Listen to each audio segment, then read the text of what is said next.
Good Monday makers. In this week's episode, we're checking out a duck blind, a light matrix, an observatory railing, a car canopy, and a camper stove slash oven stand. All kinds of cool things and really interesting techniques and hacks incorporated into each of the builds. Let's jump right in and check them out, starting with Steve's duck blind. We can see he's got a really nice boat here, and he's built a duck blind using conduit, maker pipe, and it looks like some fabric, just some brown fabric. It looks good, and we can't really see exactly how it's attached to the boat, which is okay, but we can see some other kind of crucial things. So here, you can kind of see the frame. He's got the pipe that goes all the way around the outside of the boat. That's pretty common and standard that we see on duck blinds. You just want to get that initial pipe attached to the boat that goes all the way around. Then you can kind of build off of that and build your duck blind. And we can see that's what he's done. He's got that pipe all the way around, and then he's got 45-degree connectors kind of up against each other, angled out, making a V shape. And then that V shape basically sends a pipe up to the top, and then he adds another pipe, horizontal pipe that runs along the side of the boat. And basically, you can see how that creates. Let's go back to this picture. You can see how that creates the kind of rectangle, the bottom tier and the upper tier. This is the pipe here that goes all the way from front to back. You can't really see it from the front here, but you can see how he's got that kind of frame going around like that with the bottom pipe and then the top pipe connected to those 45 degrees with this V shape here. What's really interesting is the way that he made the kind of flip top. That's a really common thing that you need, really crucial part of a duck boat blind, because you have to be able to flip open and stand up and shoot the birds. So that's a really crucial thing, and the way he's done it is really smart. We can see here that he's got adjustable angle connectors attached to the pipe here, this angled pipe that's connected with the 45-degree connector.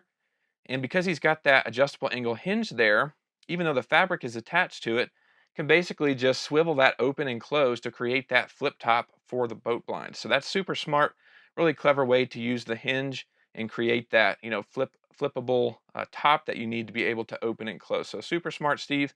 Really awesome boat and duck blind. Thanks so much for sharing this. We really love seeing it. Next up is this light matrix from Robert. It's that time of year. It's really awesome. We get to start seeing all of the different holiday light displays. And this one from Robert is really cool. This is for a Halloween light show. He built this stand. He's calling it a light matrix. Well, I guess it's a stand for the light matrix. But basically, it's really simple. He's attached 4 stub pieces of conduit to this wooden frame here that he has. And from those stubs, he secured those to the wooden frame with, it looks like either 1-hole or 2-hole straps. And then from those, he's got a T connector basically attaching pipes.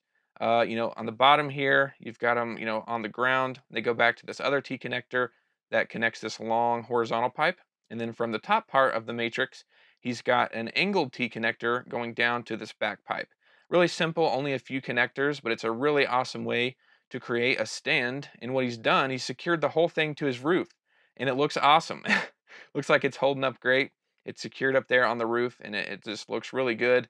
And even in the daytime, or I guess this is probably the evening, it looks really awesome. He's got some lights dancing around there, and it's just super cool. So this is really awesome. Going to be a great Halloween display and a Christmas display. Thanks so much, Robert, for sharing this. It's really cool to see. Next up is an observatory handrail built by Anthony. And this is just super cool. I've never really seen one of these, but they're calling it an observatory. So I imagine, looks like they have some beautiful land behind them. So maybe they're, just looking at wildlife and nature. Maybe they're using it as a platform for a telescope and they're doing some, astronomy or astrophotography, different things. Whatever it is, it looks like a really cool place to hang out. And they've built this observatory kind of platform out of wood. You can see all kinds of lumber. They've got stairs going up to it. Looks really strong. A lot of trusses and braces. And then before they found maker pipe, they wanted to build some handrails, and they stumbled across conduit, or decided to use conduit as the solution for the handrail. And so what they did is they bent a bunch of different handrails here that basically go up the stairs. It looks like some really intricate bends that look great. And they basically, sent those through the stairs. They drilled through the stairs and had the pipe run through. Then they secured the conduit to the side of the stairs with either probably 2-hole straps or 1-hole straps, kind of hard to tell. But then they have that going all the way up, and at the very top they have, a rail going all the way around the outside. And then it looks like they drilled through the conduit in all of the rails, and then they used some, really tight steel cable and created like a suspension rail around the outside. And that was a solution that they came up with. before they found Maker Pipe, and it looks like it's working great. With handrails, you have to be really careful. There's, building codes and different things like that. It's meant to be a safety thing, so you want to make sure you're building it as safe as possible. And it looks like they did a good job.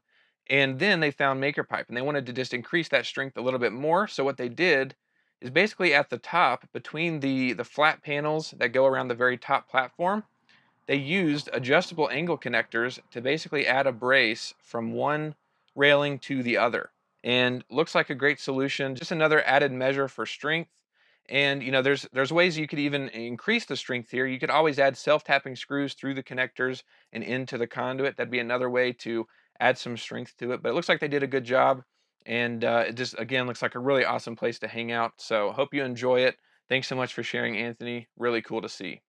Next up is a project from Dan, and this is a car canopy.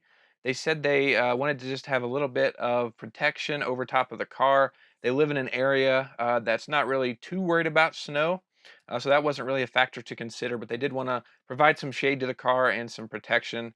And this is what they came up with. They said they were on a budget, so they decided on conduit as a budget solution. And it looks like it's great. It looks like a really awesome solution. It's really beautiful and just looks really awesome. So let's kind of break this down here. We can see they have 3 verticals on each side of the driveway. They said they secured the verticals to the ground using some either stakes, or they said construction pipe, like 4-foot long pipe that I guess they drove into the ground and then slid the conduit over top of it, which is a great solution for strength and securing builds outdoors. And then from those verticals, they went up and basically created a rectangle at the top. It looks like 90-degree connectors in the corners and going all the way around. Looks awesome. And I guess there's actually only 4 verticals, and then the very other, or the end of the other side is attached to the house, and we'll look at how they did that in a second.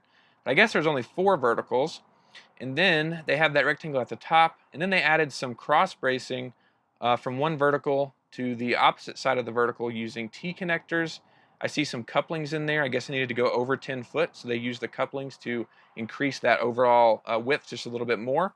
Then they used 45-degree connectors just to add some bracing in the corners, which is always good, add some more strength. They did that same technique in the middle. It looks awesome. Here we can see a kind of a close-up of what the brace looks like. Again, they used couplings here to increase the length just a little bit more and secured a T connector on the vertical. There's the 45-degree brace, and then we can see, of course, the top rectangle is in fact made with 90-degree connectors. Then it looks like here we can see the shade attached to the frame. And it looks like they used some sort of ball bungee. Actually, I've never really seen these before. It's not quite a ball bungee, but it looks kind of similar. But basically, it's some sort of bungee that they've wrapped around the pipe and then through the grommet on the shade and then pulled tight here with this hook. And I guess there is a ball on the end. So as I said, it's some sort of ball bungee, but I've never really seen them like this, but that's really cool. And then we can see that this pipe kind of runs along this this beam on their carport or their roof here, and then attached to the roof, or attached to that beam and this pillar here, they use one of the off-the-shelf flange methods that we mentioned in a past video, and they basically secured the horizontal pipe to that flange, to that pillar. So all in all, just added some good reinforcement and strength with those verticals and with the flanges attached to the house. So really great build, really great canopy, and looks like an awesome solution for protecting the car.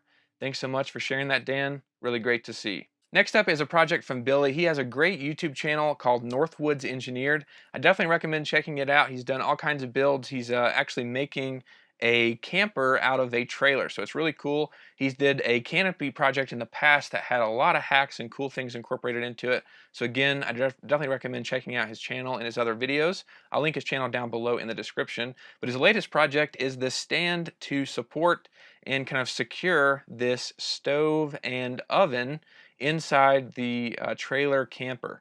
And you can see he basically cut out an offset in this kind of work area, or this counter, to be able to kind of nestle the stove and oven back in there. Here we can see the minis that he used to plan out the build. And he used all T connectors. I think he's got 90s in the model, but those are actually T connectors. And he's basically just created this simple stand. There's 4 verticals with some bracing going from side to side and front to back. And then the main part of it is the shelf that is, at the perfect height to have the stove be even with the countertop. and we can kind of see that here. This is what it looks like all put together. But he also shared some other photos, or the whole video. You can see the whole process. But here it is, basically without the oven, as it just stands. And as I said, he used, actually, I think he did use 9-degree connectors. Yeah, he did. He made the rectangle with 9-degree connectors, as you can see here. And then he's got the 4 verticals with the shelf going across with T's. And then he's got, the front to back bracing, and then this back brace that holds the back of the oven in place. It's really cool. Actually, the technique he used for that is really awesome. You can see here he swivels this pipe into it. Then he's got this clamp that is secured to the back of the oven, and he basically just squeezes that clamp and allows the pipe to go inside of it, and it's just an added kind of safety feature to hold the oven in place, which is super clever. And then another kind of hack he did, well, basically the frame is attached to the floor using 2-hole straps. As you can see here, he's got the holes already drilled. Actually, I think he's using 1-hole straps. 2-hole straps would work the same. And he secured those, the frame to the floor in that way. And then he also used 2-hole straps to secure the oven to the frame. So he's got that brace in the back, and then the 2-hole straps here. It looks like there's 4 total with 8 total screws securing that in place. Looks like a great solution for holding the oven in place, and it's just super cool. All in all, just looks like an awesome project. So definitely check out his channel if you want to see the complete build and all the other projects that he's done. That's all the builds I have for you this week. Hope you guys enjoyed checking out the projects with me. If you want to see any of the builds in more detail, they're linked down below. Thanks for watching, and we'll see you in the next video.